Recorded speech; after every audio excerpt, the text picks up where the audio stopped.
¿Pueden ver mi pantalla, por favor? Hola. Todavía, doctora.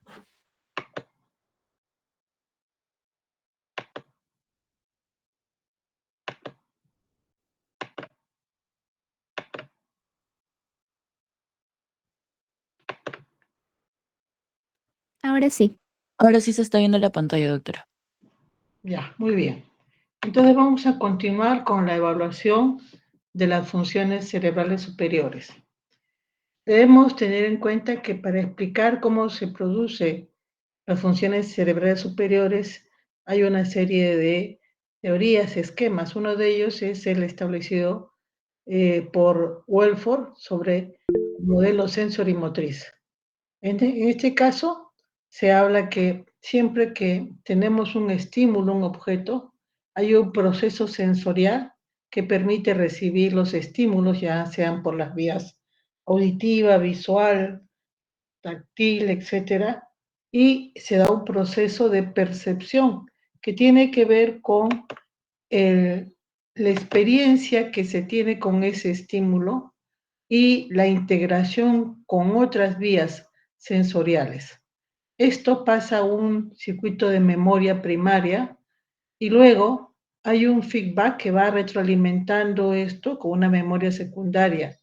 Todo esto nos permite seleccionar la mejor respuesta y luego, mientras se ejecuta la acción, existe un control de la respuesta mientras se va realizando la actividad efectora. Entonces, en el caso de las funciones cerebrales superiores, vamos a hablar primero del lenguaje. En el caso del lenguaje, existen idiomas y dialectos, más de 10.000, y el ser humano es el que ha utilizado el lenguaje como un medio de comunicación. No es son estímulos, sonidos verbales que tienen un contenido, por lo tanto, comunican algo, informan sobre algo. Entonces, todos los seres humanos que viven en sociedad utilizan un idioma y durante mucho tiempo se trató de averiguar cuál era la zona que se encargaba de esto. Una de las primeras personas que pudo establecer esta capacidad del cerebro y relacionarlo con el lenguaje, con una función cerebral superior, fue Francis Gall, ¿no? El fundador de la frenología. Y él decía que el cerebro era el órgano encargado del habla. Posteriormente, varios investigadores plantearon que el habla estaba controlada por los lóbulos frontales. Esto en el año 1825 fue afirmado por Jean-Baptiste Bouillot. Pero previamente ya existían una serie de, posteriormente, perdón, ya se dieron una serie de presentaciones de casos clínicos en las que se hablaba del papel del cerebro en el lenguaje. En el año 1861, Ernest Aubertin, que era sobrino de Bouillot, señaló que cuando había una lesión abierta en el cerebro, si se comprimía el lóbulo frontal, se podía producir una interrupción del habla. Entonces, Bouillot era discípulo de Francis Gall, el frenólogo, y ya existía toda una corriente para señalar que el lóbulo frontal era el órgano encargado del habla. Con esto, Paul Broca, que era un médico cirujano aficionado a la patología forense, coleccionaba cráneos para demostrar la superioridad de la raza blanca sobre los demás.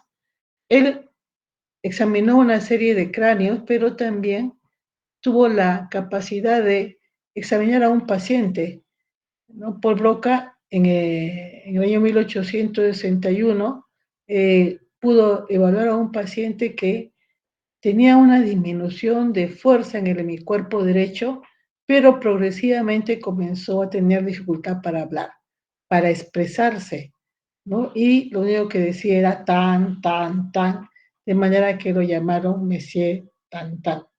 Cuando él falleció, Broca analizó, examinó su cerebro y pudo ver que había una lesión en el hemisferio izquierdo, específicamente en el lóbulo frontal.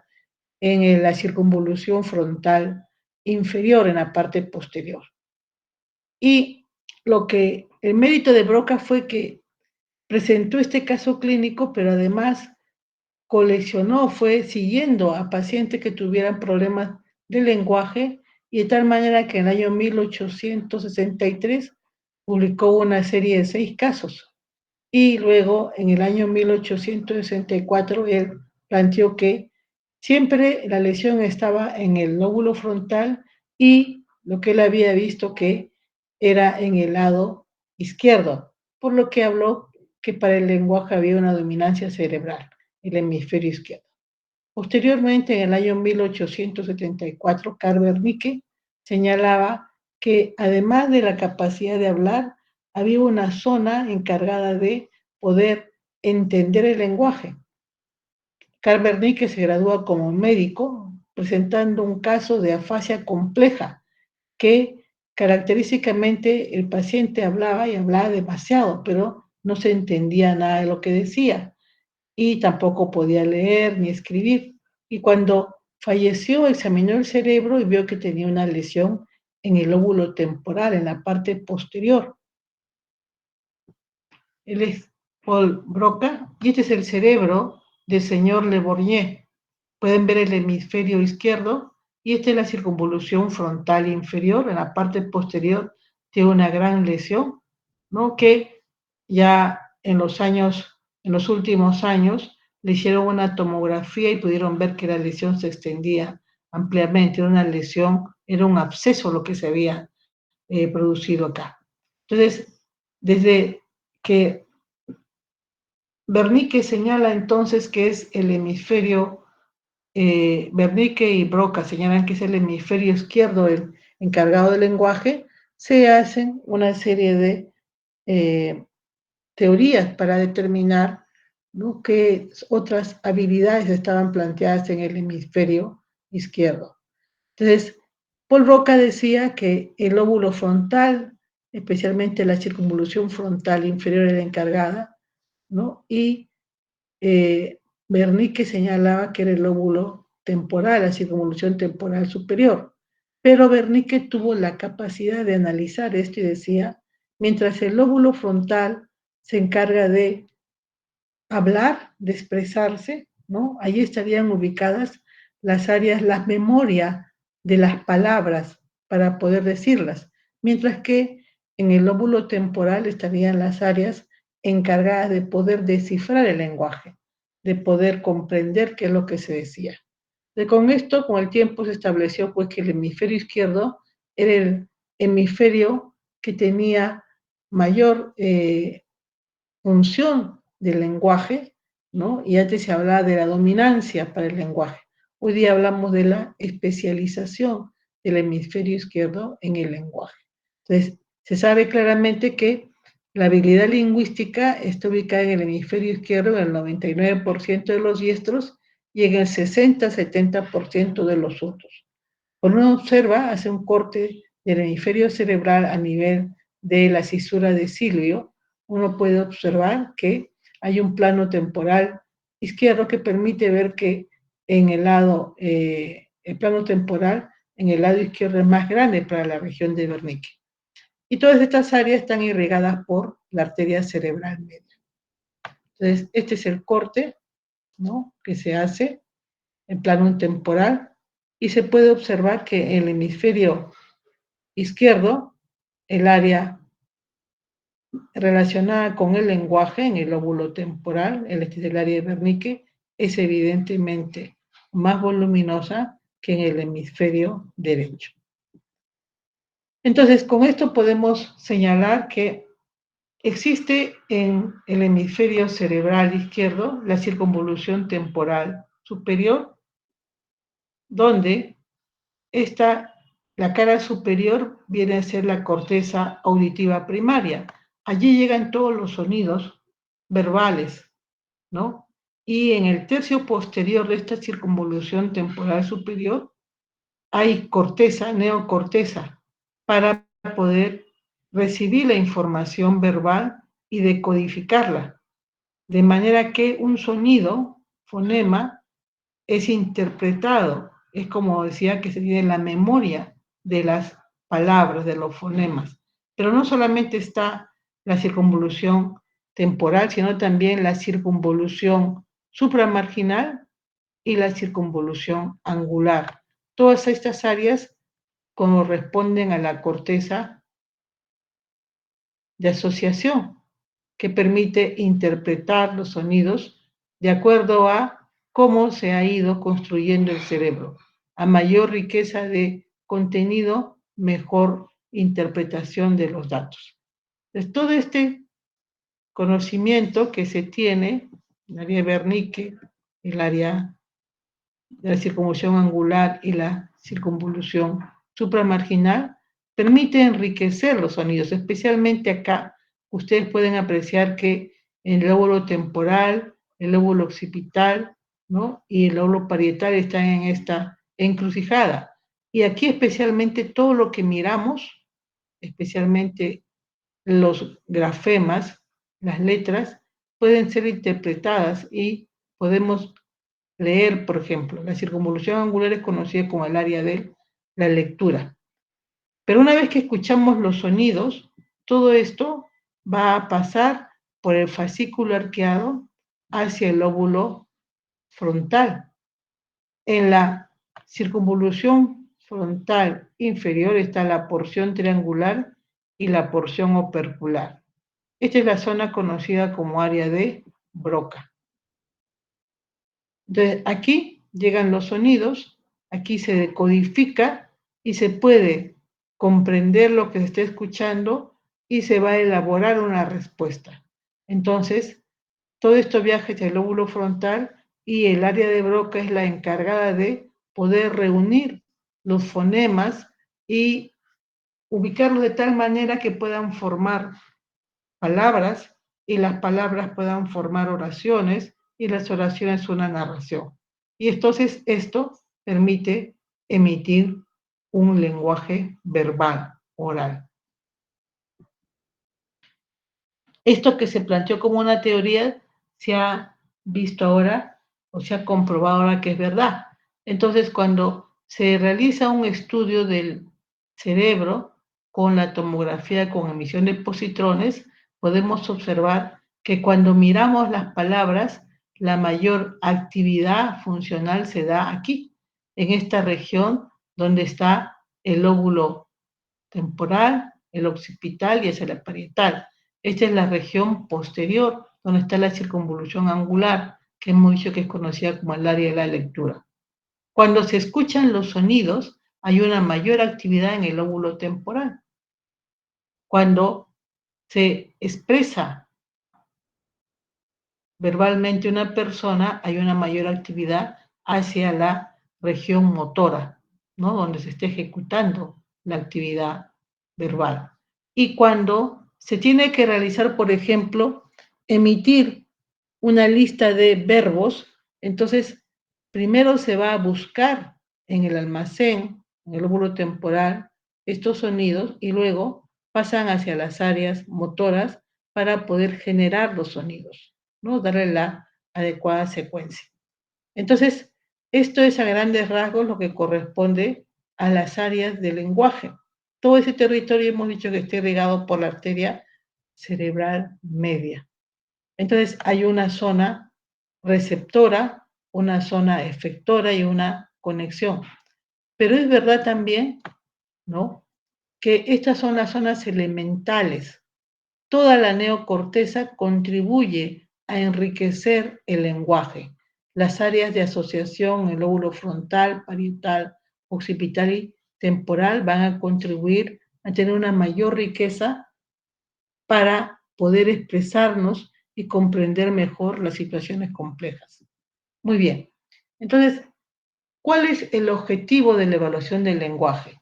¿Por qué primero hablamos del lenguaje? Porque el medio de comunicación es el lenguaje. Entonces, ¿cómo nos acercamos a una persona si no sabemos si comprende o no? Por eso es importante, de primera intención, hablar sobre el lenguaje. Y cuando nos acercamos a una persona le hacemos preguntas, ¿no? ¿Cómo se llama? ¿Qué edad tiene? cuándo empezó su molestia, cómo ha ido evolucionando. Entonces la persona nos va diciendo datos y nosotros podemos ir viendo que puede responder al interrogatorio, nos va a ir respondiendo con datos precisos y esto entonces nos habla que hay una adecuada capacidad de expresarse verbalmente. Entonces, el objetivo de la evaluación es detectar si es que hay alguna alteración. Y si hay alguna alteración, vamos a describir y hacer un diagnóstico diferencial, porque hay una persona que puede tener dificultad para expresarse verbalmente, lo que es un problema de articulación de la palabra, las disartrias, que no es igual a un trastorno del lenguaje como es el tipo de afasias. Una vez que identificamos el trastorno del lenguaje, vamos a ver qué síndrome clínico se tiene y cuál es el grado de afectación, y así se va a establecer un pronóstico y se va a establecer una terapia. La terapia del lenguaje es un punto importante, ¿no? Cuando los pacientes están afectados. Generalmente las afasias de expresión son las que generalmente se pueden evolucionar, van a poder evolucionar mejor. ¿Qué vamos a evaluar? ¿Qué se evalúa en el lenguaje? En primer lugar, la expresión verbal, la expresión cómo habla, ¿no? Cómo está el sonido de las palabras. Luego, la repetición, la denominación y la comprensión. Estos son los 4 puntos fundamentales que se debe evaluar en el lenguaje. Expresión verbal, repetición, denominación y comprensión. Y forma parte también de la evaluación del lenguaje, la lectura y la escritura. ¿Qué vamos a ver en la expresión oral? Cuando nos acercamos a la persona, conversamos con ella, ¿no? Y nos va respondiendo a las preguntas y también nos va narrando su historia clínica. Y en ese intercambio de sonidos podemos ver si construye adecuadamente las palabras, si se expresa adecuadamente, si hay una velocidad adecuada en la emisión de las palabras. Le podemos dar una temática, le podemos decir, por ejemplo, a ver, dígame usted qué es un bosque, para qué sirven los bosques, la gente para qué va a los bosques, ¿no? ¿Qué tipo de animales hay en los bosques y qué tipo de vegetación?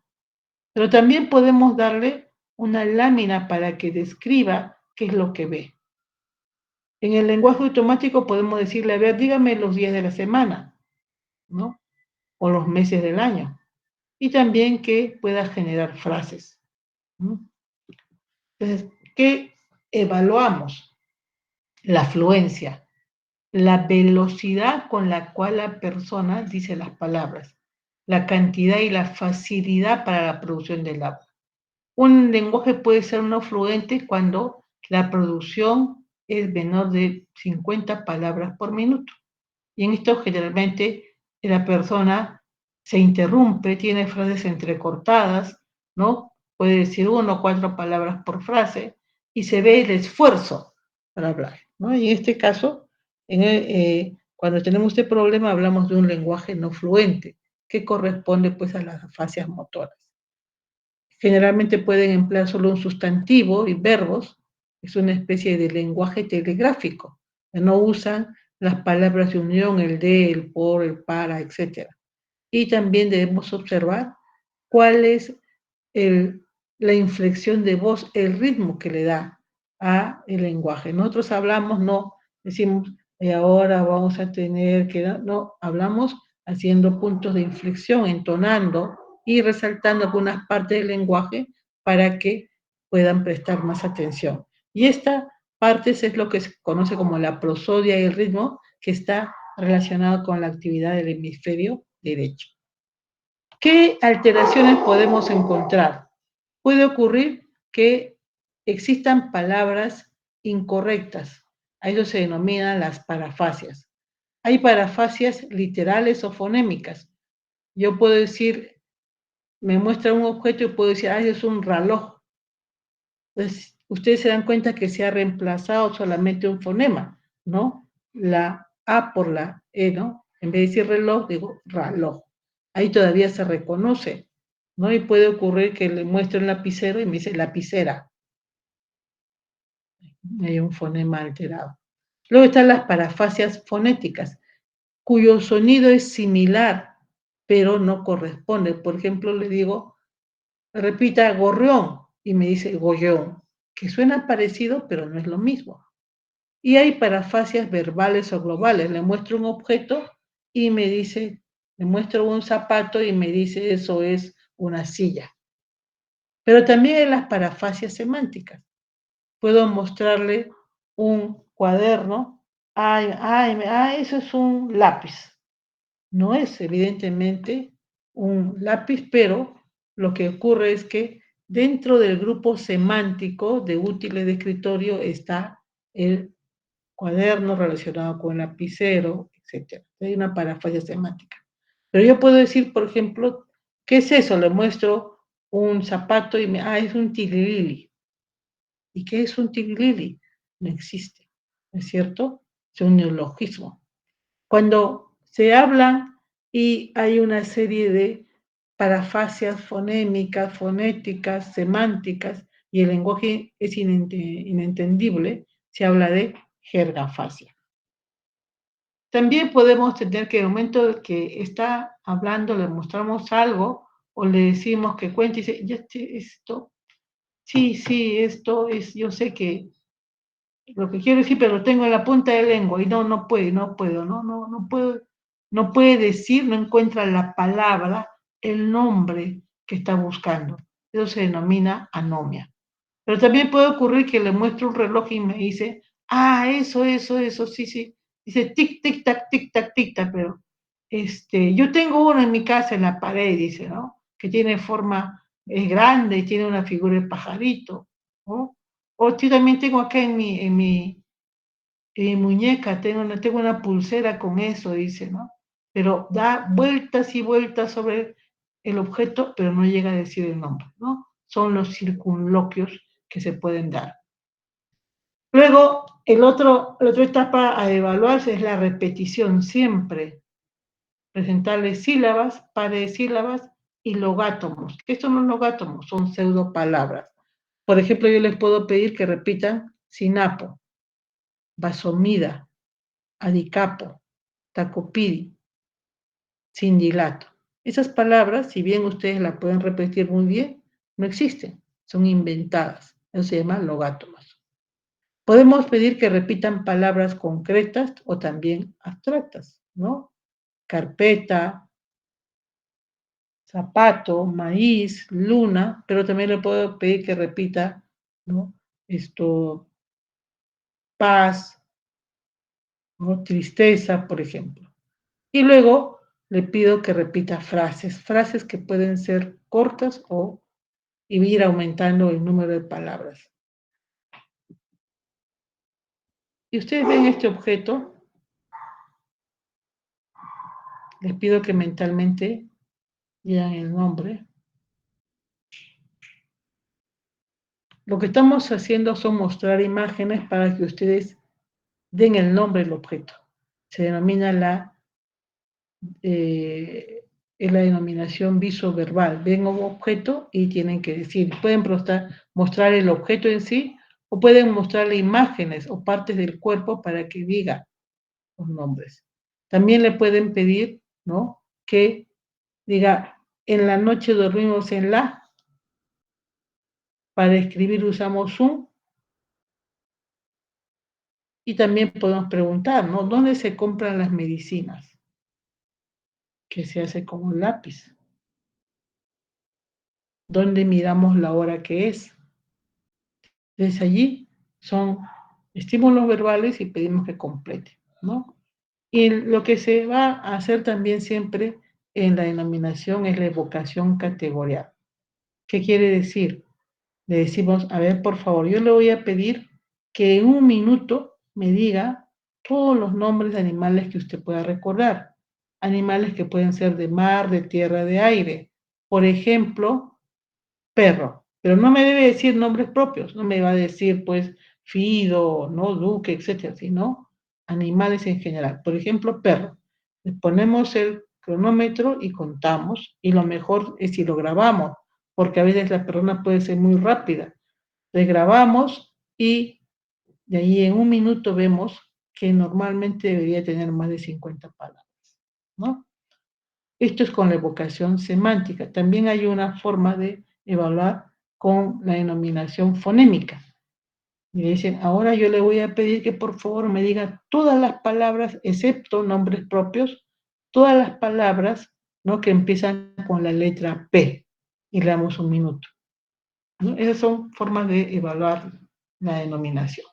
Y luego está la comprensión. Generalmente cuando uno conversa con el paciente, cuando le pregunta, ¿no?, sobre su enfermedad, que vaya contando, allí ya nos vamos dando cuenta si comprende aquello que le pedimos. A veces podemos ver que algo se demora y te dice, ¿cómo dijo? A ver, ¿me puede repetir?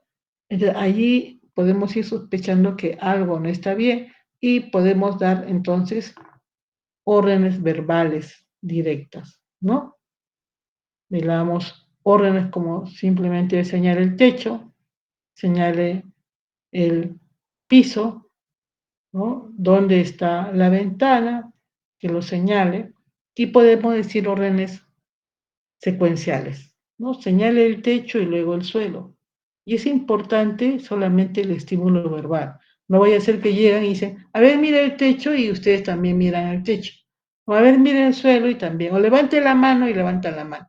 Allí no estaríamos dando órdenes verbales, sino el paciente podría responder bien por imitación. Se le dan frases y se le pide que lea un discurso y nos diga, ¿no?, o le damos a que exprese un discurso y que diga que ha comprendido. Luego está la lectura.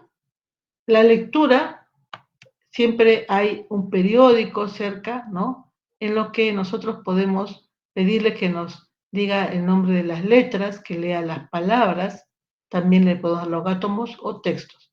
Y aquí hay que discriminar adecuadamente, ¿no?, el problema. Cuando hay trastornos del lenguaje, hablamos de afasia. Cuando hay trastornos de lectura, podemos hablar de alexia, ¿no? Y cuando no se lee adecuadamente, si hablamos de palabras que no se dicen bien, que son las parafasias, en el caso de la lectura, cuando están mal pronunciadas, se habla de paralexias, ¿no? Paralexias. En la escritura, uno interroga, le da un lapicero, un lápiz, y se le pide que escriba, por ejemplo, su nombre, su dirección, y se observa cómo escribe, ¿no? Le podemos dar una frase para que copie, le podemos dictar palabras y le podemos mostrar objetos para que denomine el objeto de manera escrita. O también le podemos pedir que escriba una carta a un amigo o un familiar para ver cómo puede generar las imágenes. En ese caso se habla entonces de si hay paralexias y si hay errores en la escritura se habla de paragrafias, ¿no? Cuando no se puede escribir adecuadamente se habla de agrafia. Muy bien.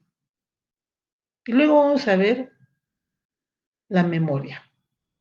El caso que marcó un hito en el estudio de la memoria fue el caso de H.M. Henry Molaison.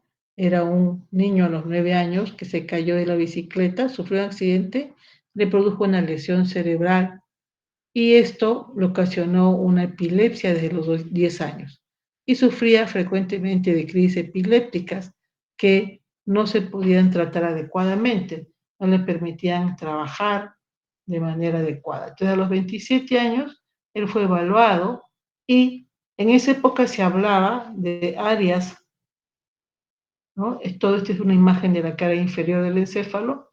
Se sabía muy bien que hay áreas elocuentes. ¿Qué quiere decir? Que cuando se lesionan producen trastornos.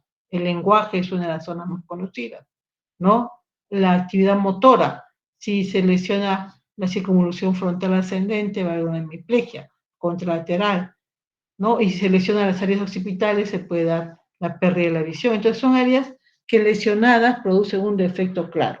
Pero había hacia los años 50 una gran zona como la cara inferior del lóbulo frontal, la cara lateral, los lóbulos temporales, cuya función no estaba muy bien definida.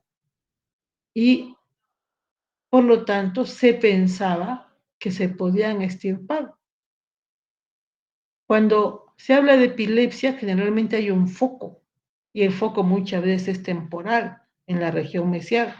Y una crisis aparece en un lado del cuerpo y se puede generalizar. Y del otro lado, gracias a que hay conexiones comisurales, ¿no? Comisura blanca anterior, el cuerpo calloso, etc. Entonces, cuando se opera a HM, la idea es evitar la frecuencia de las crisis y evitar que sean generalizadas.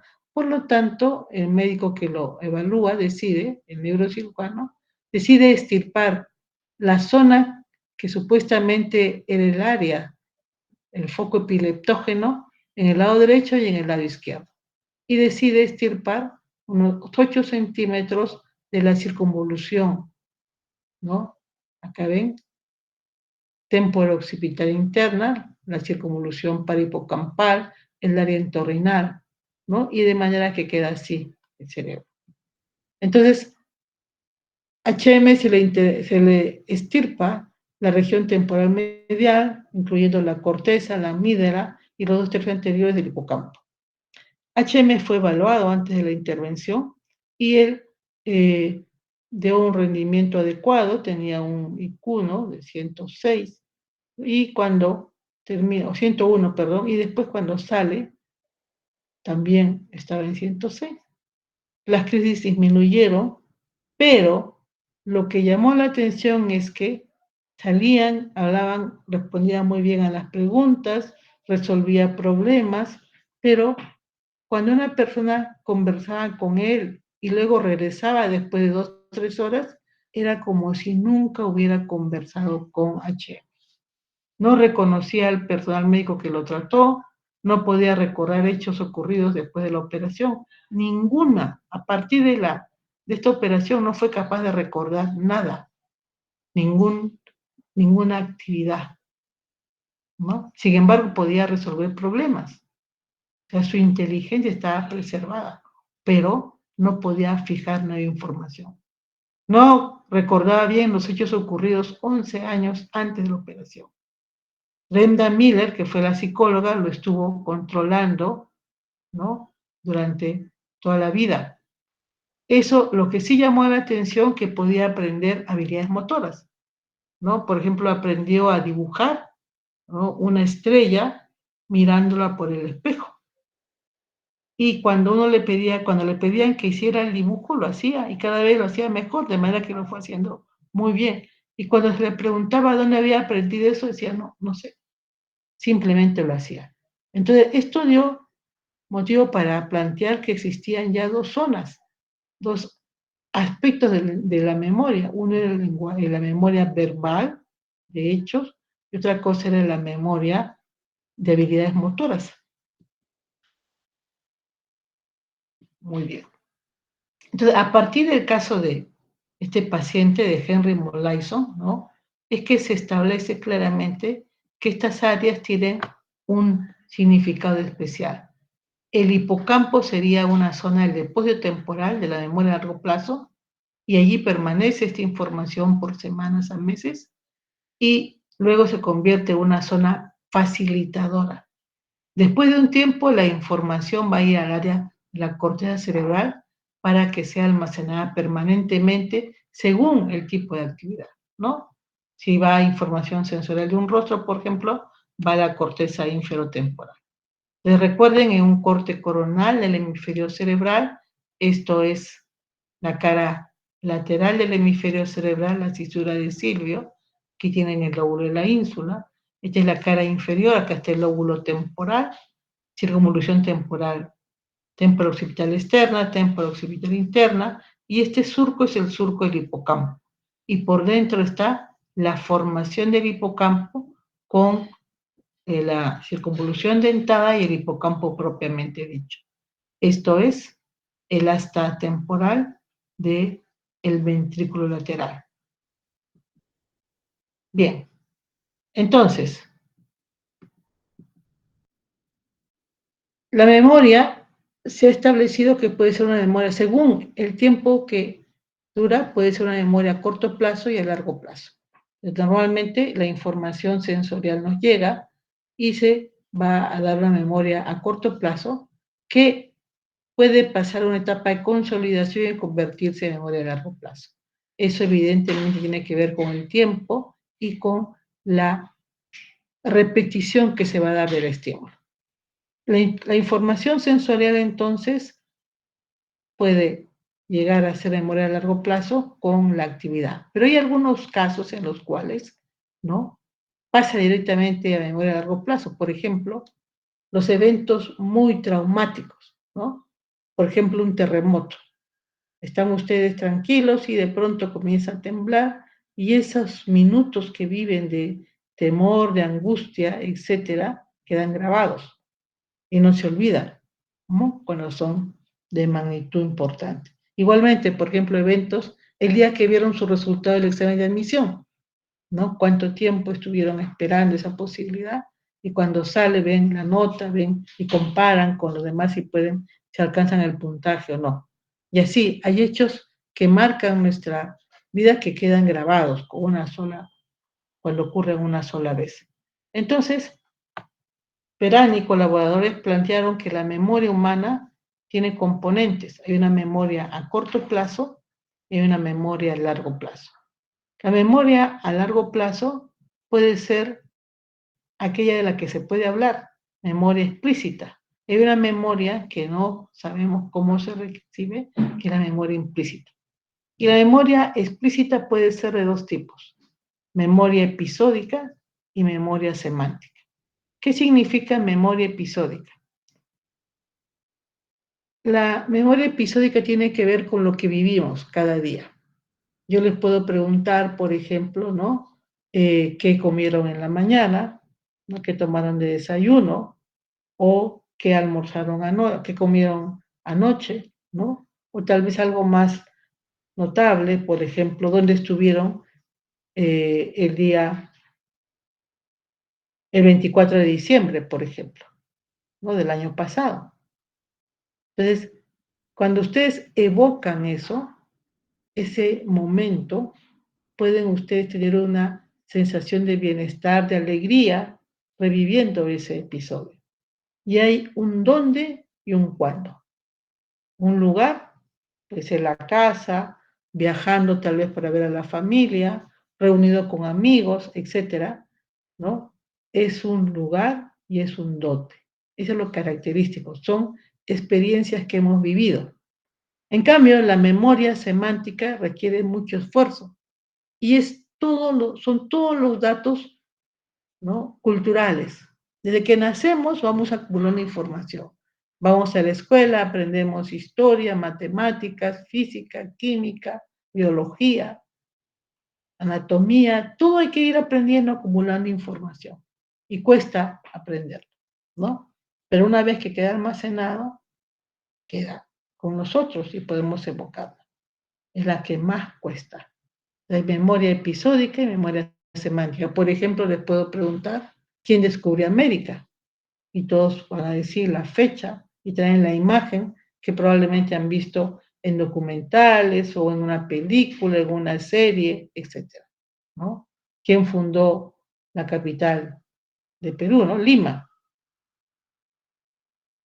O podemos hablar, por ejemplo, ¿no?, ¿a quién se le considera el padre de la medicina? Y en el Perú, ¿a quién se le considera el padre de la medicina peruana, por ejemplo? Entonces, son datos que los hemos ido aprendiendo y los almacenamos. Y por otro lado está la memoria implícita, que es aquella que logramos adquirir, pero que no podemos explicar en qué momento, cómo lo hemos dado. Y aquí está el condicionamiento. Recordarán ustedes el experimento de Pavlov, ¿no?, en el que interviene en un circuito autonómico, visceral.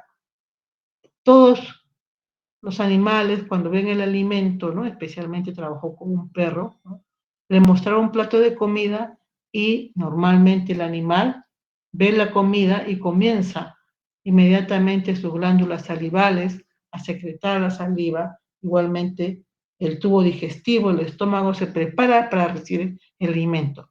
Hay una respuesta global visceral. Eso es algo ya establecido, es un reflejo. Lo que hizo Pavlov fue intervenir sobre este reflejo, asociando un estímulo que no tenía nada que ver.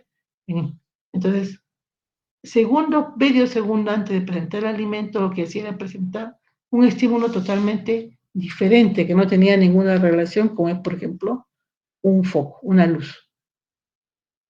Encendía un foco, inmediatamente después le presentaba el alimento. 1, 2, 3, 4, ¿no? Varias veces, 20 veces, hasta que por fin, después de esto, bastaba con encender el foco para ver que el animal comenzaba a secretar la saliva. Lo hizo con un foco y después también con una campana. Entonces, hizo una asociación de estímulos, de manera que el animal respondía visceralmente a un estímulo que no tenía nada que ver con el estímulo, con el alimento, ¿no? Es una característica, el aprendizaje condicionado. Después también todos tenemos la capacidad de aprender habilidades. Aprendemos, por ejemplo, a escribir, cómo coger el lápiz, el lapicero, cómo trazar las líneas, las letras. Aprendemos a usar los cubiertos, la cuchara, el tenedor, el cuchillo. Aprendemos a utilizar un patín, y ahora el skate famoso, ¿no? Etcétera. O aprendemos a manejar un auto. Entonces, todas son habilidades motoras que requieren mucho entrenamiento, pero una vez que se adquiere, ya no se olvida, ¿no? Probablemente muchos de ustedes manejen bicicleta. ¿Cuántas veces habrán manejado, se habrán caído, se habrán golpeado, ¿no? Pero una vez que adquirieron la habilidad, ya pueden ir por caminos arenosos, ascendente, descendente, inclusive con una sola mano o haciendo piruetas, etc. Entonces, se adquiere la habilidad y ya no se olvida. Esa es la ventaja del aprendizaje motor.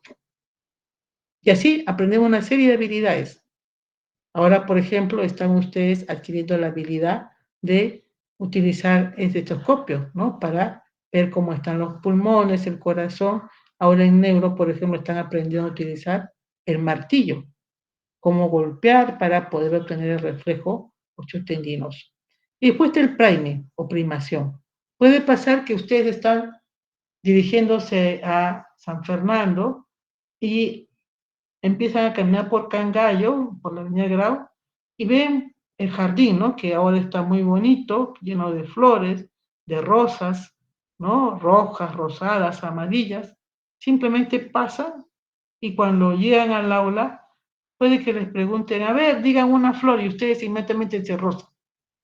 Pero no saben por qué dicen rosa, porque el hecho de ver esa rosa, al momento de pasar, se ha quedado impreso, impregnado en ustedes, ¿no? Es lo que llaman el priming.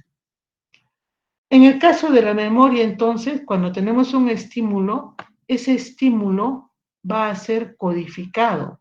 Hay un conjunto de neuronas que se van a activar, ¿no? Con el estímulo, van a captar las características que tiene, las características morfológicas, físicas, tridimensionales, y va a hacer que ese conjunto de neuronas respondan ante este estímulo, se va a codificar. Y una vez que se codifica, que adquiere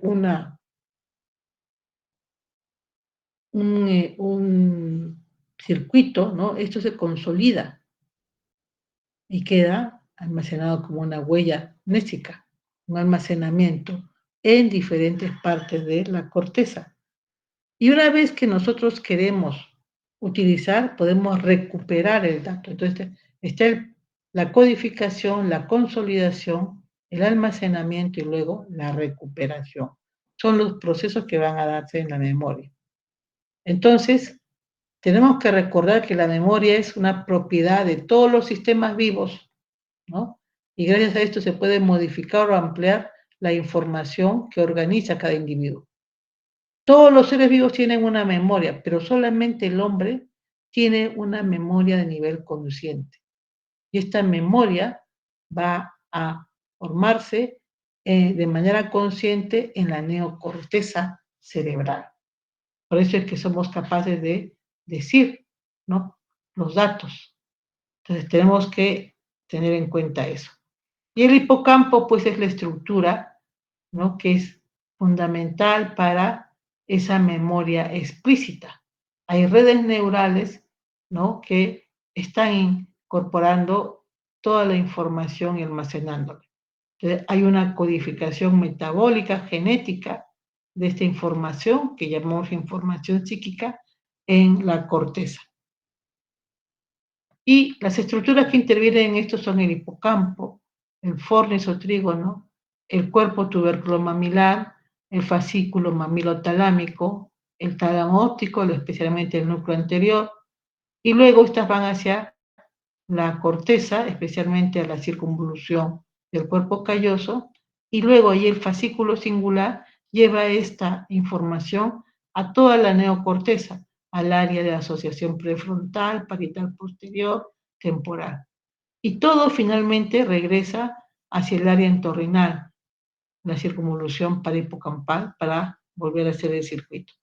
Aquí tenemos un esquema donde mostramos dónde parte el hipocampo. Aquí vemos a la fimbria que se convierte en el trígono y que termina aquí en el tubérculo mamilar.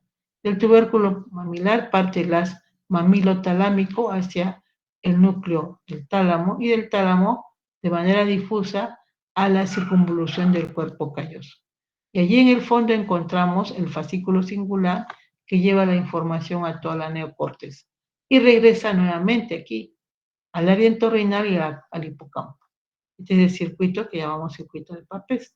Entonces, toda la región hipocampal recibe información primero al área entorrinal y luego a este circuito, ¿no? Todo la neocorteza envía información. Y desde esta región hipocampal a toda la neocorteza. Entonces, hay un sistema de integración en el hipocampo, ¿no? Hay sus vías, hay una vía perforante que termina en las células granulares de la circunvolución dentada. Todo llega primero, hemos dicho, hacia la corteza entorrinal. Entonces, la vía perforante termina en las células granulosas de la circunvolución dentada y estas, la circunvolución dentada, va a enviar las fibras musgosas hacia el hipocampo. Y en el hipocampo, los axones de las neuronas piramidales hipocampales forman una vía eferente que primero se llama fimbria y después se llama fornix. Y los axones de las células piramidales del campo C3 forman una vía colateral excitatoria. Son las colaterales de Schaffer que terminan en el campo A1. Esto es un corte coronal para mostrar la región del hipocampo. La circunvolución parahipocampal, esta es la zona medial, este es el surco del hipocampo, esta es la circunvolución dentada y el hipocampo propiamente dicho. Entonces, aquí en la circunvolución parahipocampal está la corteza entorrinal. Toda la información, todo llega primero a la corteza entorrinal. Desde allí, los axones forman la vía perforante que termina en circunvolución dentada, en las neuronas granulosas. Y los axones de estas neuronas forman las fibras musgosas que terminan en el hipocampo. Aquí están las neuronas piramidales del hipocampo. Y los axones de estas neuronas piramidales se ubican hacia la zona medial formando, ¿no?, la fimbria, que luego se convierte en el fornis. Entonces, esta zona, el hipocampo, es una zona muy sensible a la falta de oxígeno. Cuando hay paro respiratorio, paro cardíaco, dependiendo del tiempo que demore, ¿no?, la recuperación, se pueden dar lesiones en esta zona, ¿no?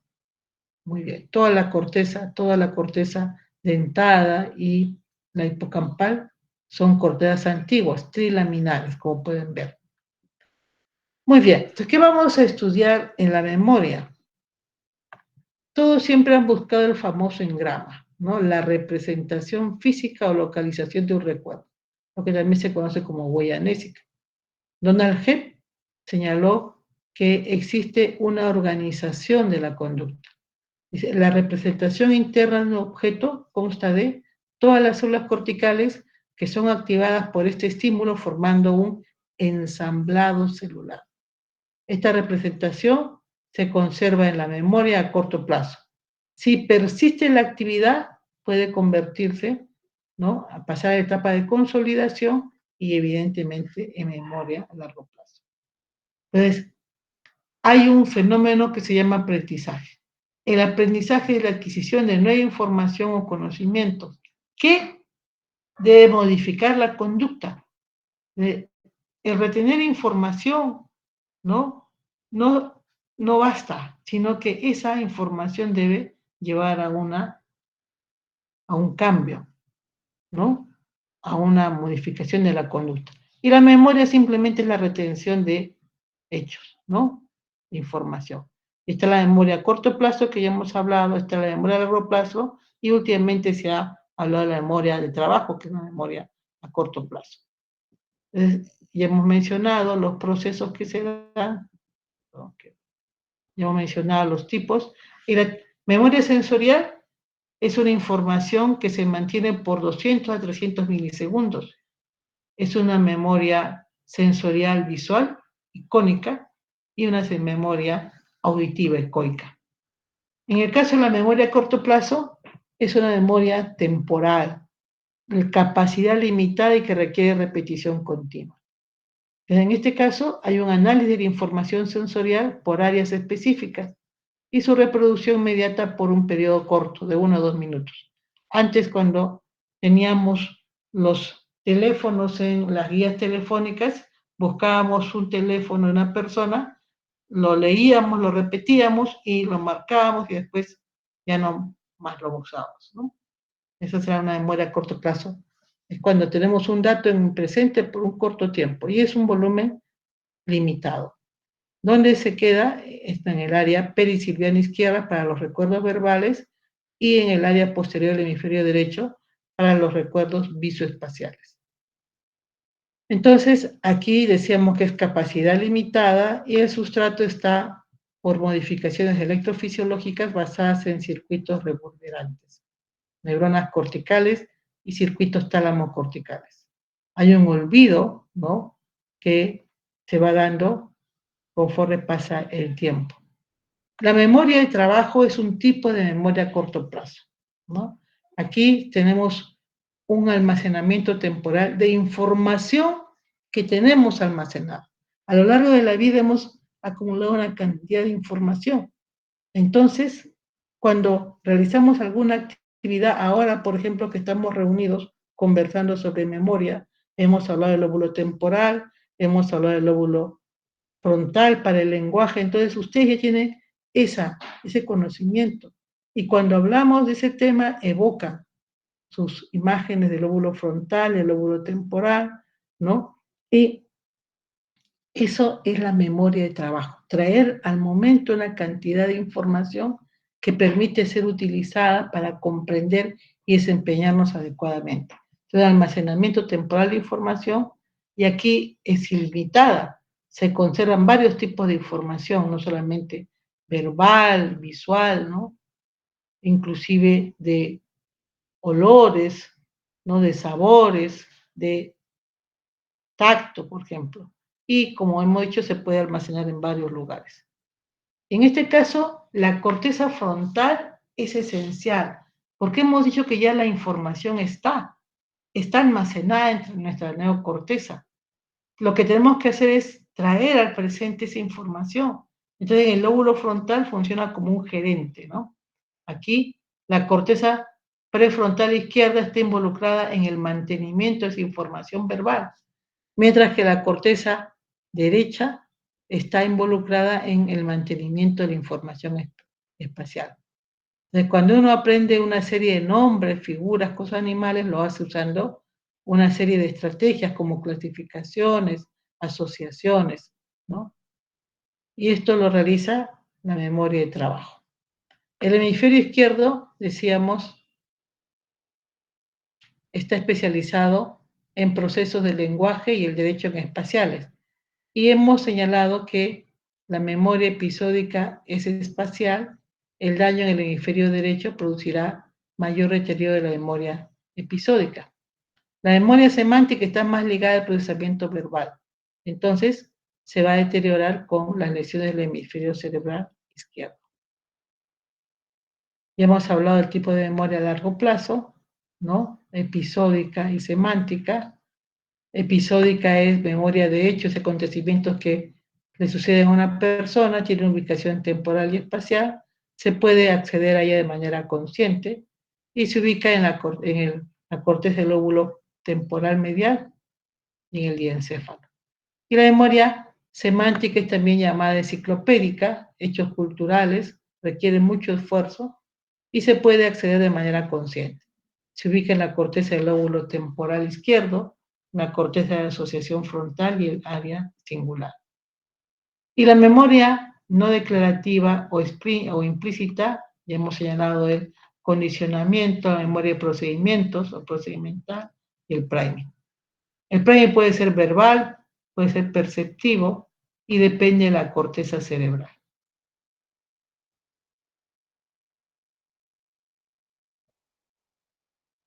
Muy bien. En este caso, presentamos una serie de estímulos, ¿no? Y hay una memoria de procedimientos, memoria de las habilidades o las conductas, por ejemplo, manejar bicicleta.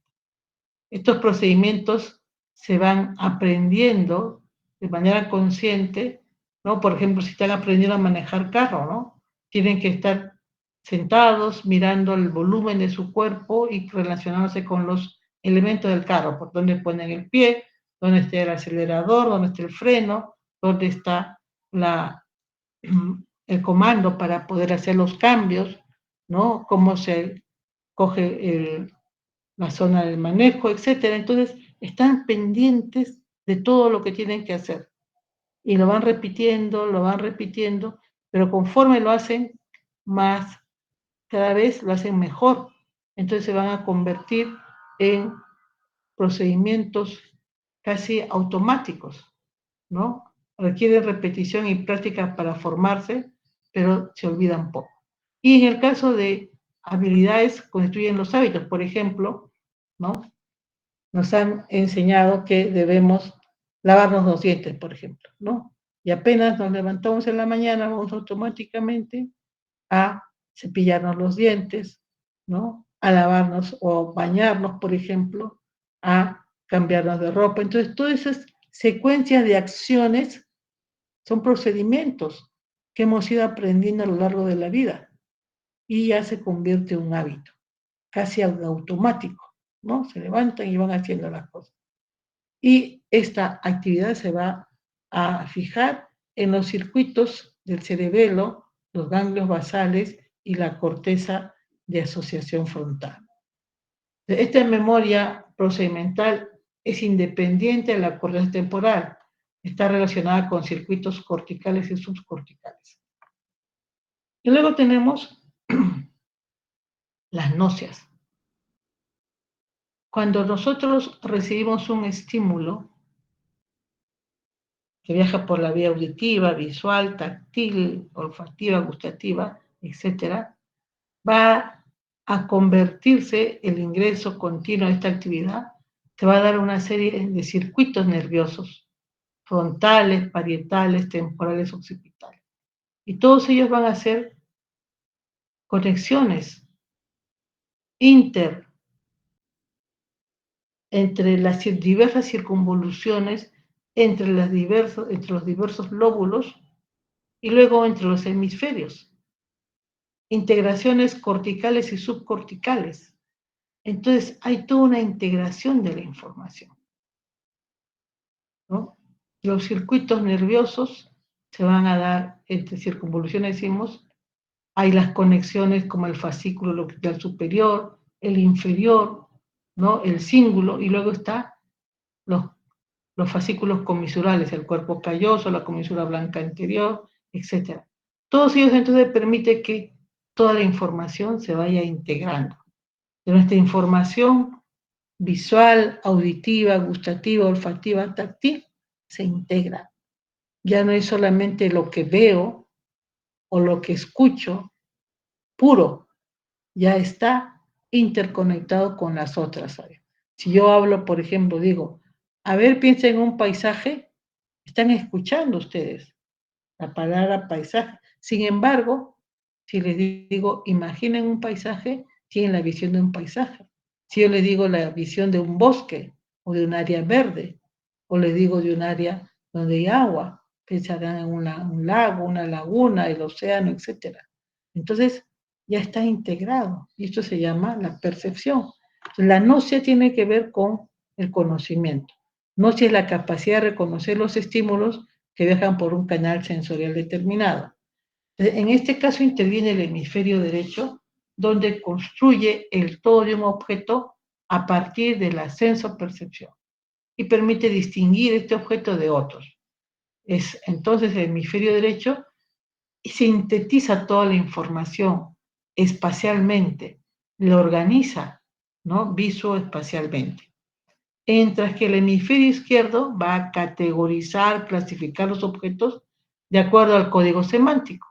Es un analizador abstracto, temporal, que engrama los estímulos en el campo fonético y semántico, lo jerarquiza.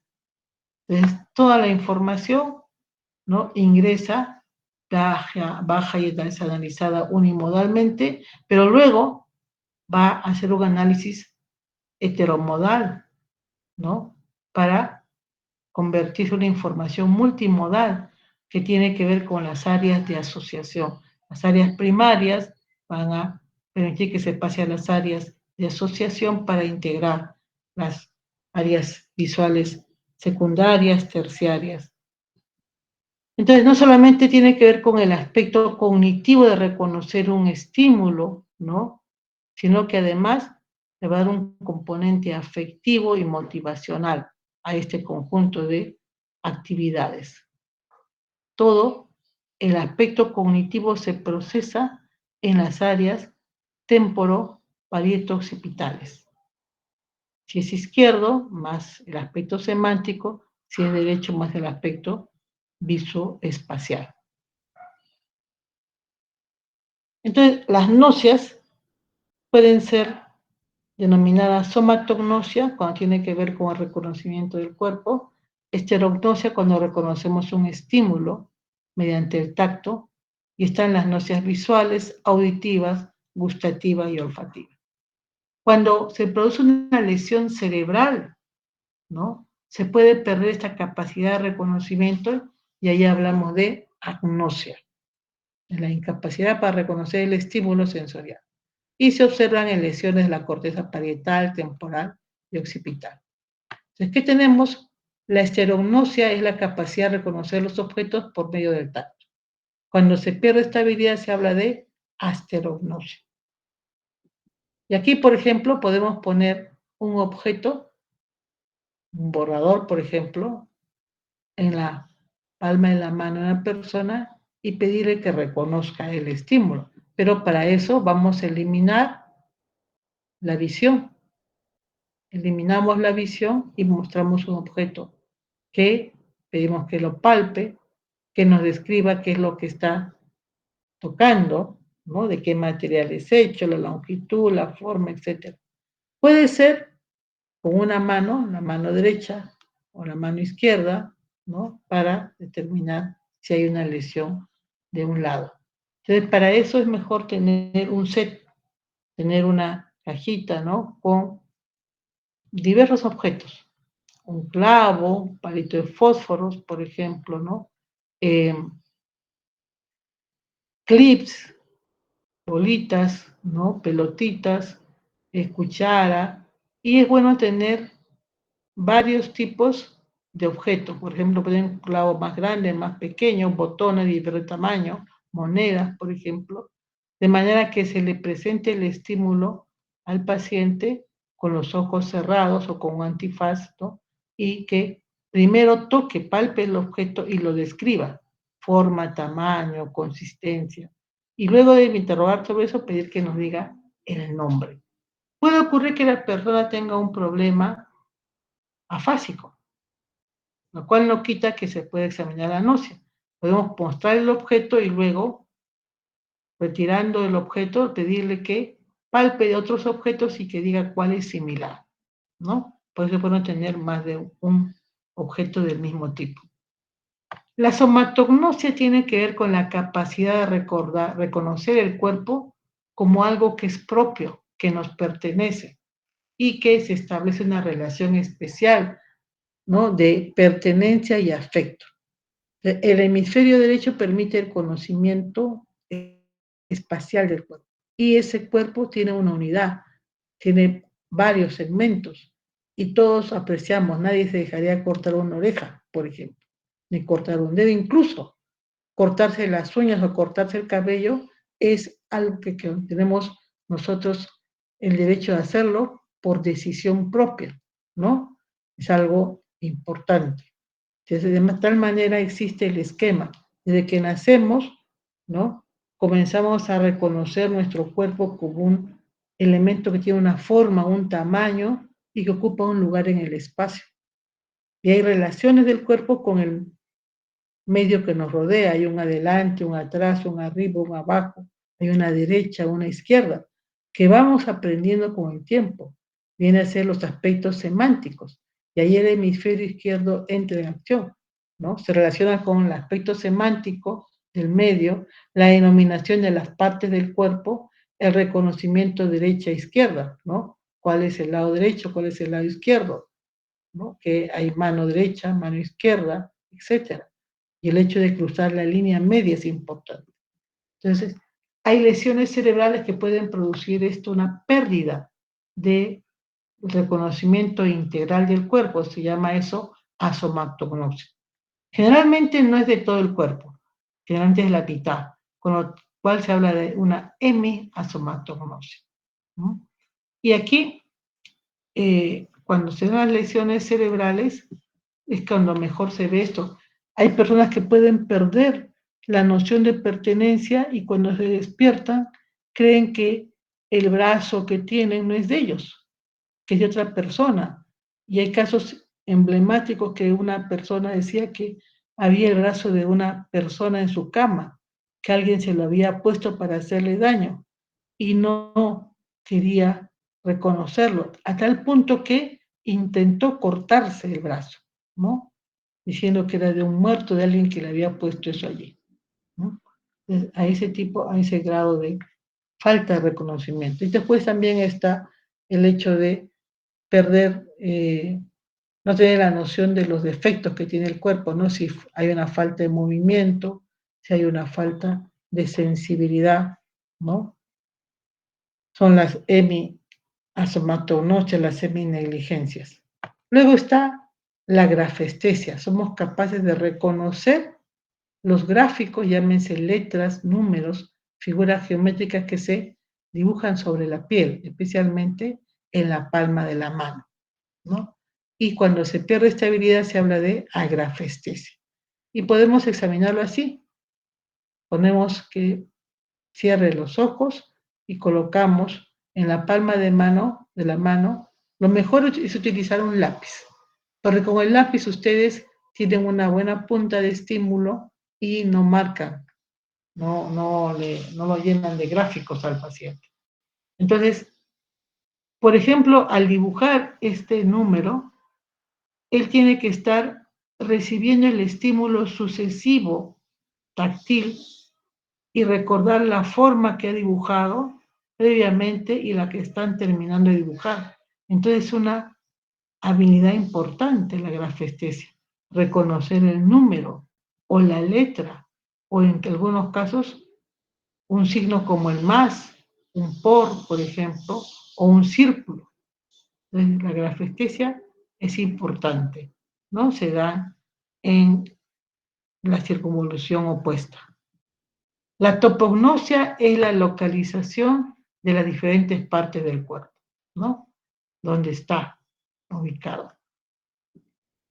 Y luego, en el caso de la información visual, nosotros, gracias a la visión, a los órganos relacionados con la visión, podemos tener el reconocimiento de la forma, el color, el movimiento de los objetos.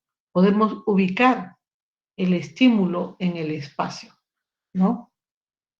Y se señala claramente que esto recorren ustedes son las áreas visuales, área primaria, secundaria y terciaria, en la cara lateral y en la cara interna, por encima y por debajo de la lisura calcarina, el área estriada, el área paraestriada y la periestriada. Muy bien. Entonces, la información visual tiene dos vías. Una dorsal, que es el sistema magnocelular, que viene de los tubérculos cuadrigeones y pasa a la región parieto-occipital.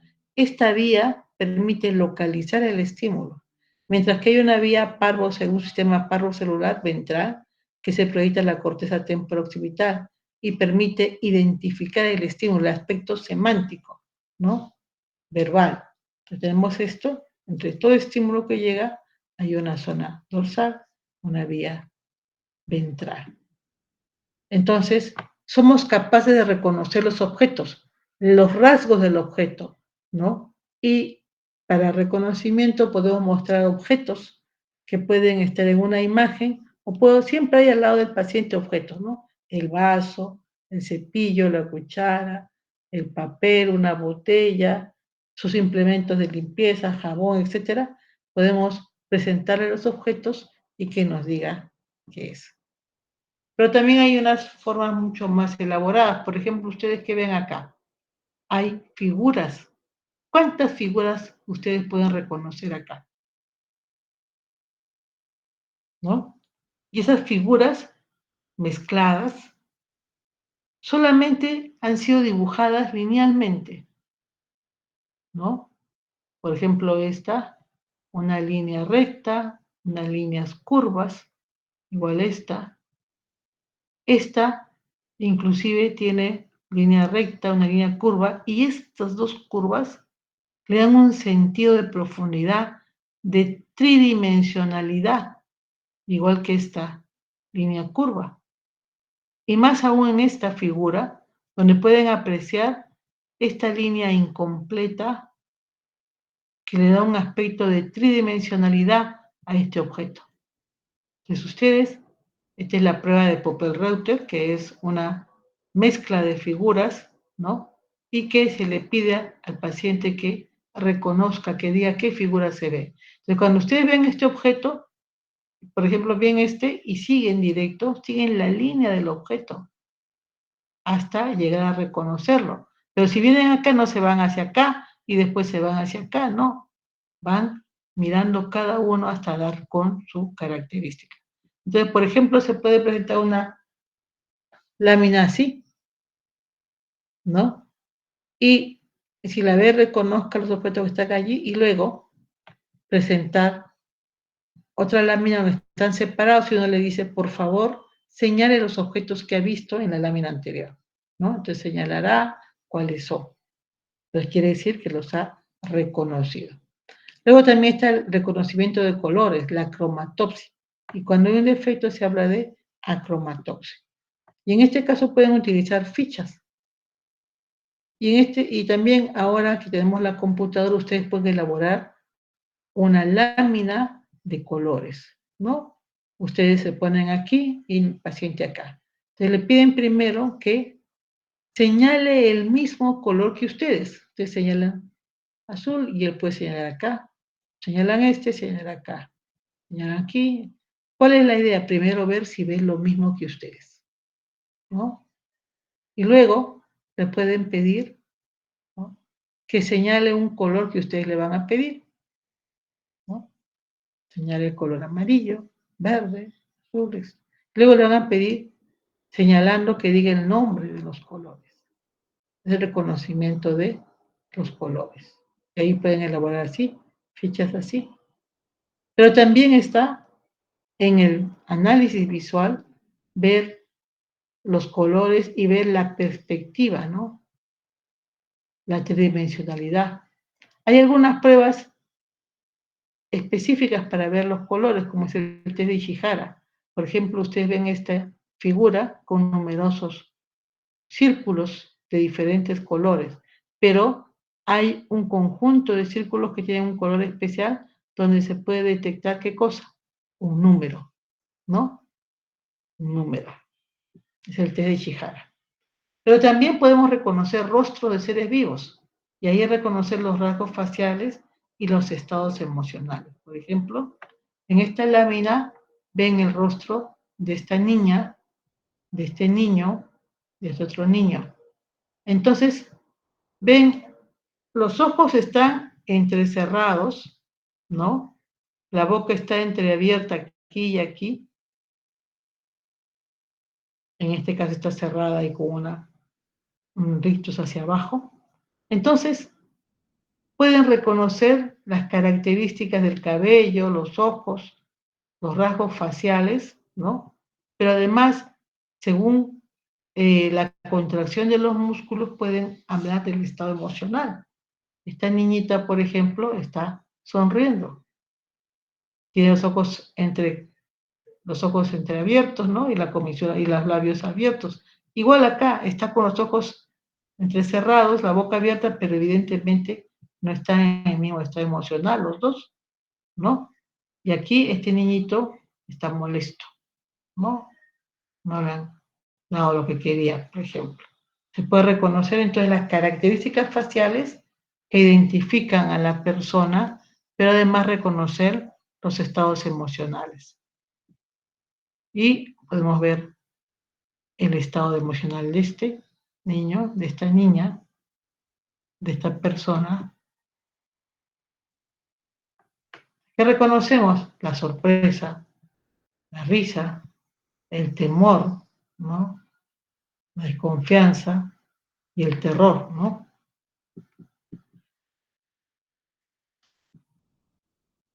Y muchos de estos estados emocionales también se ven en los animales.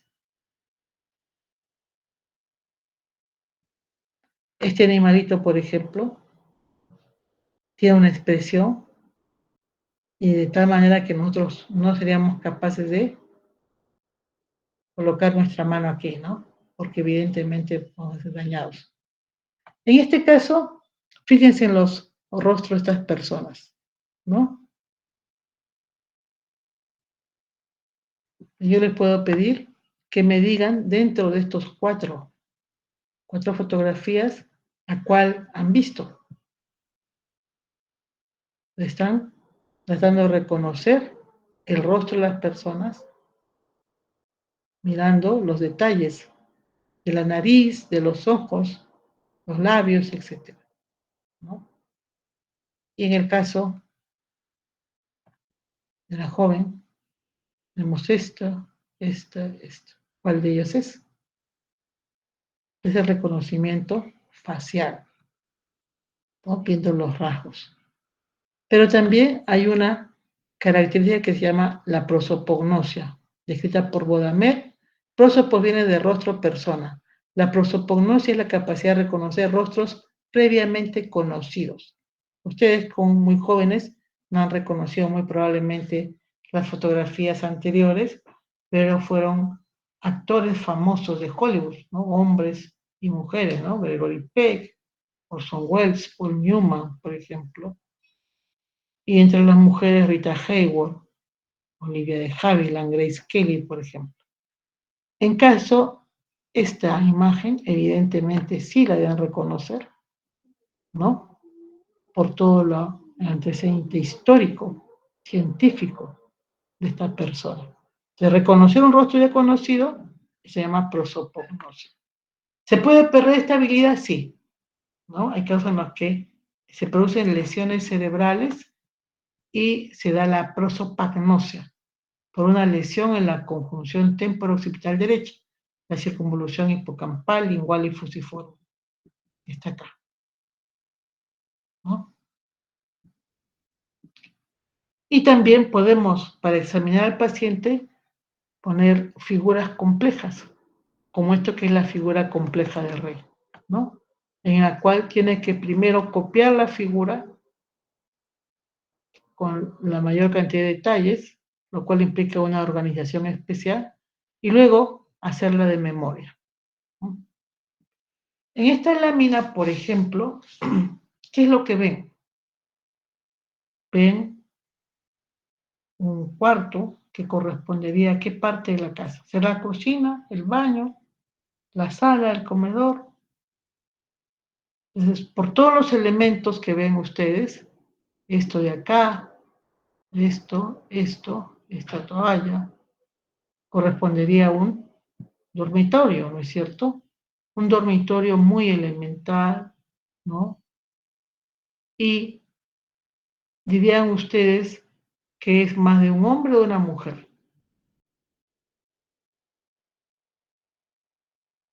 Por lo poco que hay, una mujer probablemente tendría la florcita acá, unas almohadas con encajes probablemente, ¿no? En cambio este corresponde a un varón. Y los colores son muy tristes, son fríos, ¿no es cierto?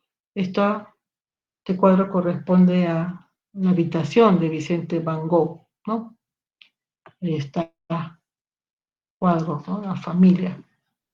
En este caso, ustedes pueden observar en esta lámina múltiples actividades. Hay personas que están interviniendo en un partidito de fútbol, ¿no? Hay otros que están tocando música, haciendo barra, otros están simplemente tomando una merienda, como estos niños, preparándose su sándwich, ¿no? Y los animalitos jugando alrededor de ellos. Otros están en el tobogán, otros la madre que atiende a su hijita para que pueda utilizar la bicicleta. Y aquí hay una persona que observa, descansa, y los animalitos corriendo. Entonces, todo este conjunto de personas, objetos, ¿no? Animales, ¿qué les hace pensar? ¿Qué tipo de actividad están haciendo? ¿Será una clase?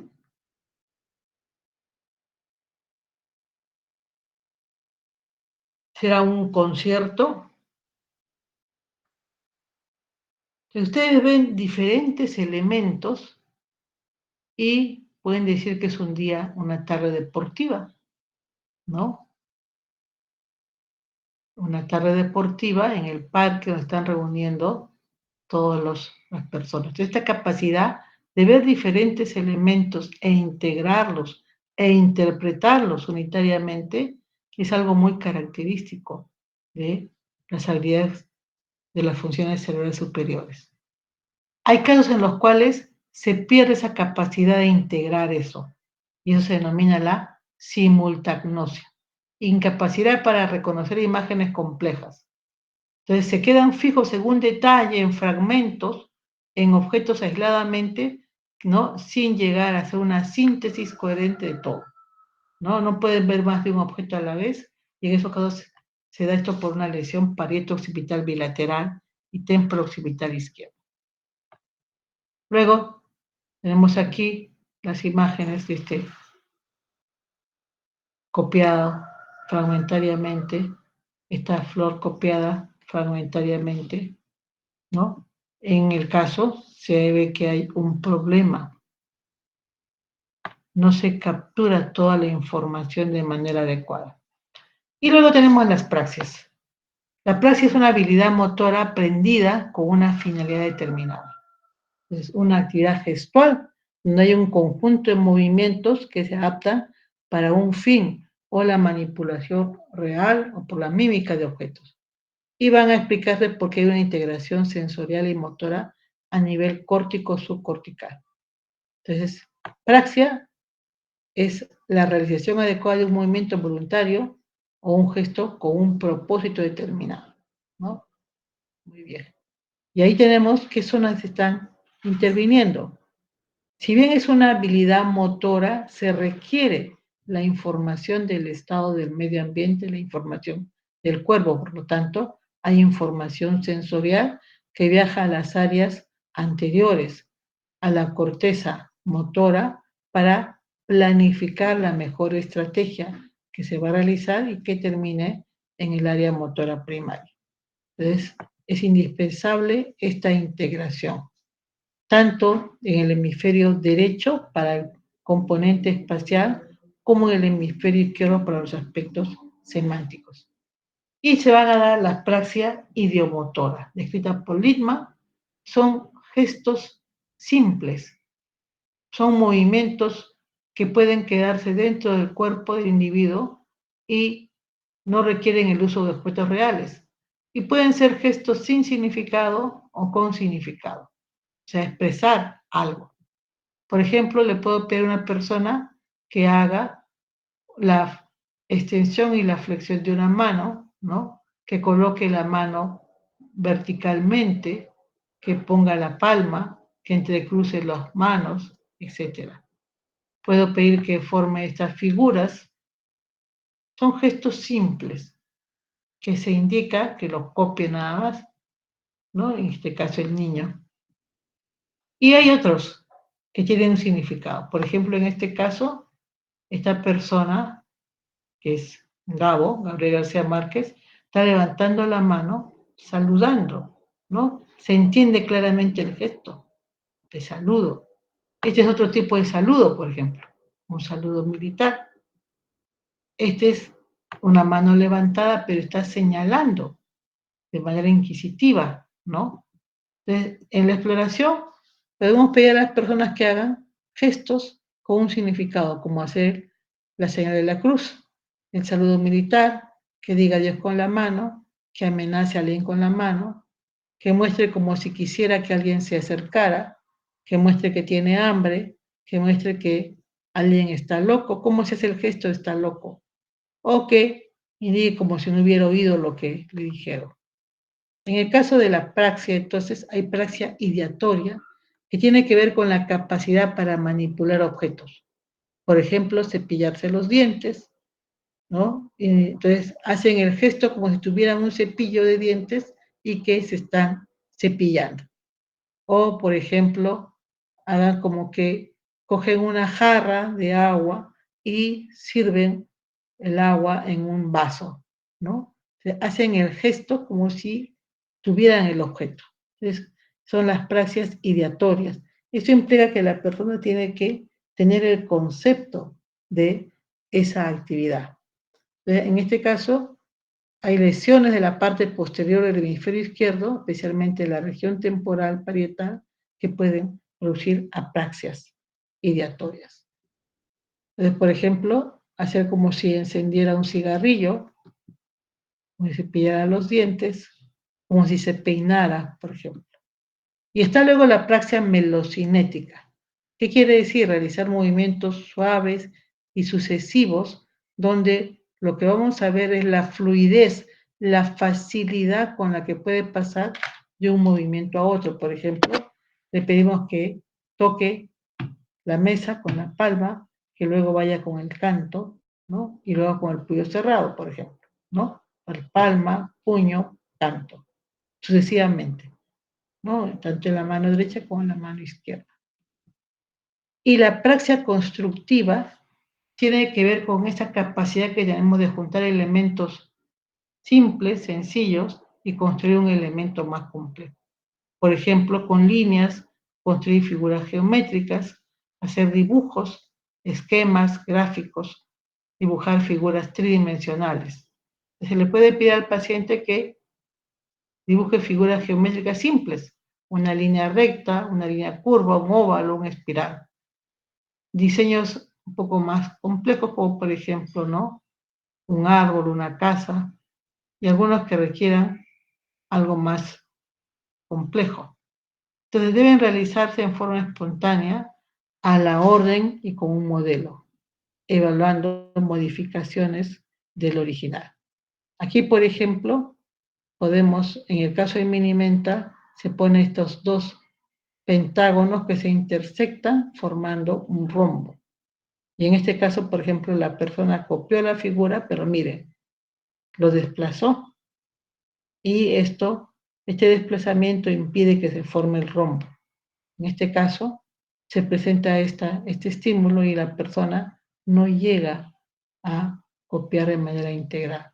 En este caso, esta casita tridimensional no puede construir adecuadamente la casa, si bien está el aspecto tridimensional, pero en sí no está bien hecho.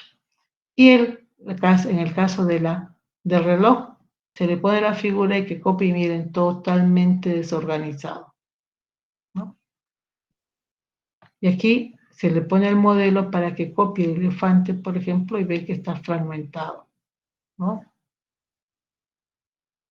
Luego, aquí la flor, incompleta. Y esta es la copia de la figura compleja del rey. Miren ustedes cómo se produce una perseveración en las líneas, un desplazamiento, ¿no?, de las figuras, como se ha desplazado este rombo, en vez de estar abajo, está en el medio, y hay omisiones, ¿no? Esto comenzó con, acá solamente hay 5 líneas que intersectan, y aquí miren, una sucesión de pequeñas líneas, ¿no? Entonces es un problema construcción.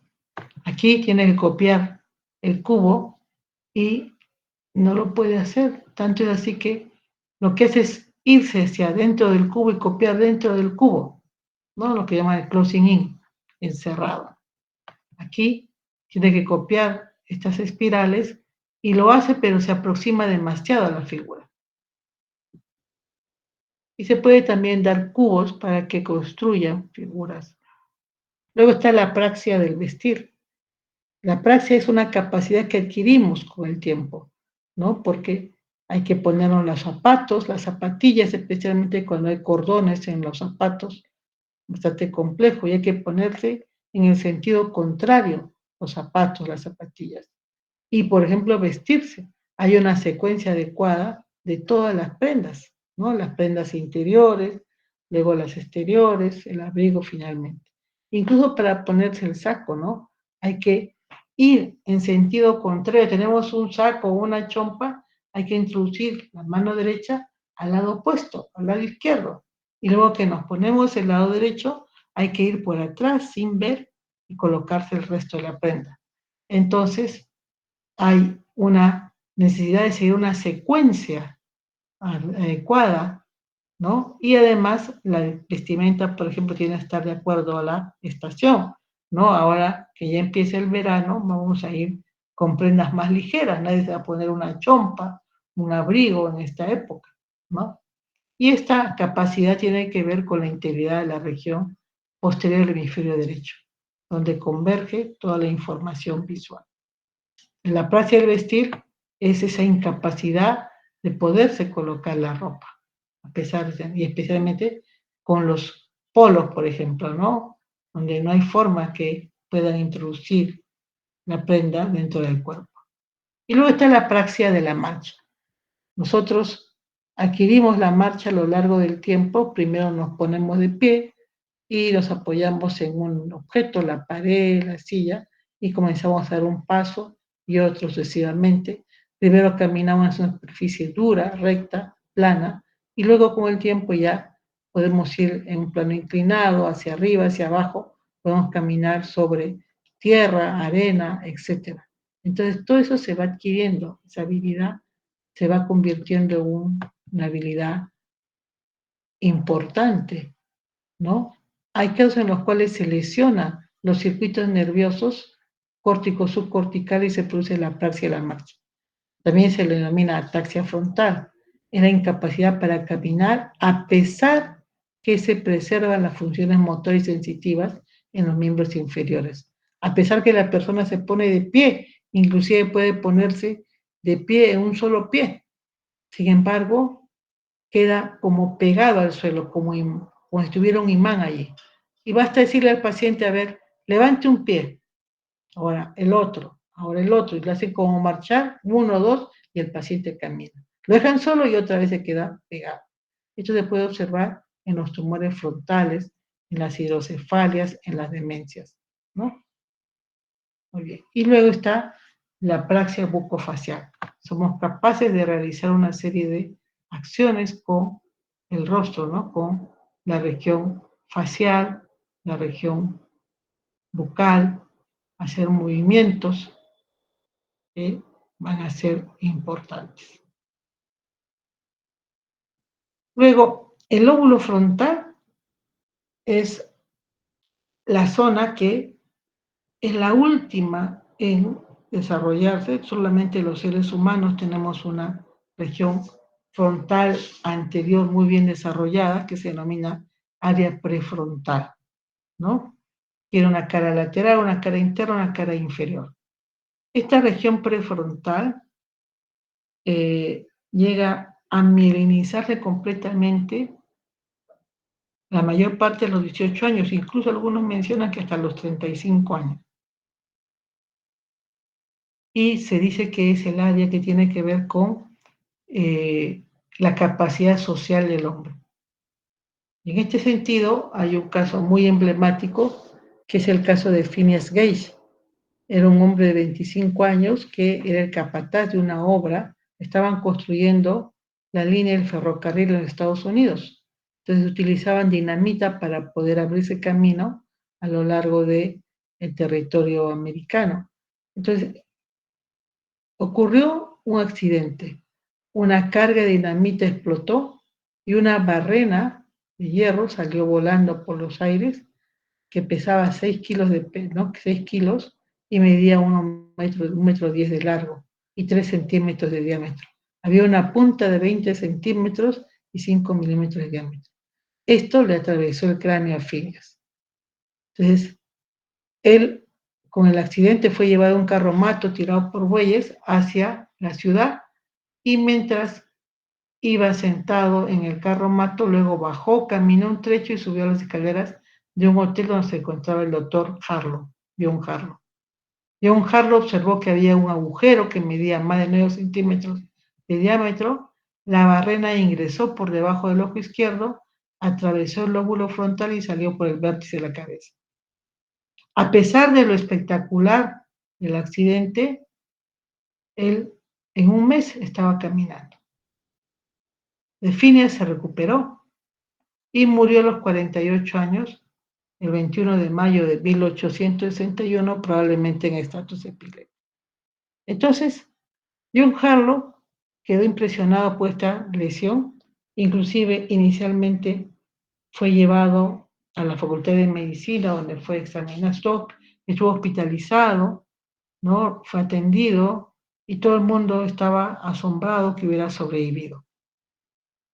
Cuando se va de alta y después de un tiempo John Harlow regresa al lugar donde vio a Phineas y comienza a averiguar qué ha sido de él. Y en el año 1868 publica, ¿no?, este texto: recuperación de un paciente después que una barrena le atravesó la cabeza. ¿Qué es lo notable? Que había cambiado su personalidad radical y permanentemente. Él era descrito como un capataz muy eficiente, se le consideraba un hombre trabajador, puntual, sensato y sagaz, perseverante en sus proyectos, por eso había sido elegido capataz, tenía ascendencia entre sus compañeros, era un líder. Pero después del accidente, este es el cráneo de Phineas, esta es la barrena, y esta es la forma en que la barrena atraviesa la cabeza de Phineas, ingresa por debajo de la órbita, evidentemente pierde el ojo, y la barrena sale por el hemisferio del otro lado, destruyendo parte del lóbulo frontal, la cara inferior, la cara medial. Entonces este es el esquema, que mejor nos trata de señalar cómo fue. Entonces, después del accidente, ¿qué pasó con Phineas? Se convirtió en un ser impulsivo, irreverente, y en ocasiones decía las blasfemias más groseras, lo que no era habitual en él. Era poco respetuoso a sus compañeros, no toleraba las restricciones o los consejos cuando no iban con sus deseos. Muchas veces obstinado de manera pertinaz, caprichoso e indeciso. Concebía numerosos planes u operaciones y tan pronto como los organizaba, los dejaba, ¿no? Su forma de ser cambió radicalmente, por lo que sus amigos y conocidos decían que había dejado de ser gay, ya no era la misma persona. A partir de ahí entonces se habló que El lóbulo frontal tiene un área anterior llamada corteza prefrontal, una cara lateral, una cara medial y una cara inferior, ¿no? Esta zona de la corteza tiene que ver no en sí con procesar motilidad, sensibilidad, no, sino con proyectarse, planificar la vida, anticiparse a lo que va a ocurrir, organizar las emociones, los conocimientos y desempeñarlos lo mejor posible, ¿no? Por eso se dice que es el lóbulo de la civilización, ¿no? Todo lo que aprendemos es para vivir en sociedad y la sociedad implica normas, deberes, derechos sí, pero también deberes. Entonces, convivir con otros seres vivos implica obligaciones. Entonces, esta sería la zona implicada en esto. Es la zona ventral, lo que llaman la corteza orbitaria, la zona lateral, la corteza medial, estarían integrando y permitiendo estas acciones. ¿No es cierto? Muy bien. Entonces, hasta aquí, inclusive ahora se conoce esta actividad como la inteligencia social. Y el aspecto ético tiene que ver con la actividad en esta corteza, de tal manera que ahora se habla de la neuroética, por ejemplo, ¿no? Muy bien. Entonces, hasta aquí lo que hemos revisado sobre funciones cerebrales superiores. ¿Alguna pregunta?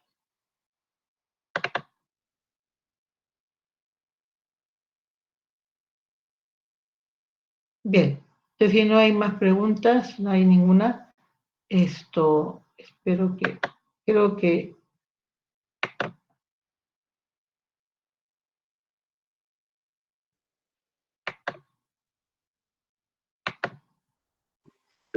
hemos dejado de grabar.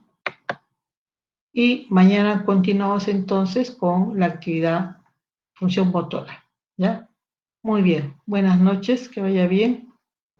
Muchas Hasta gracias, luego. doctora. Muchas gracias, doctora. Buenas noches. Buenas noches. Mi grupo no se olviden de llevar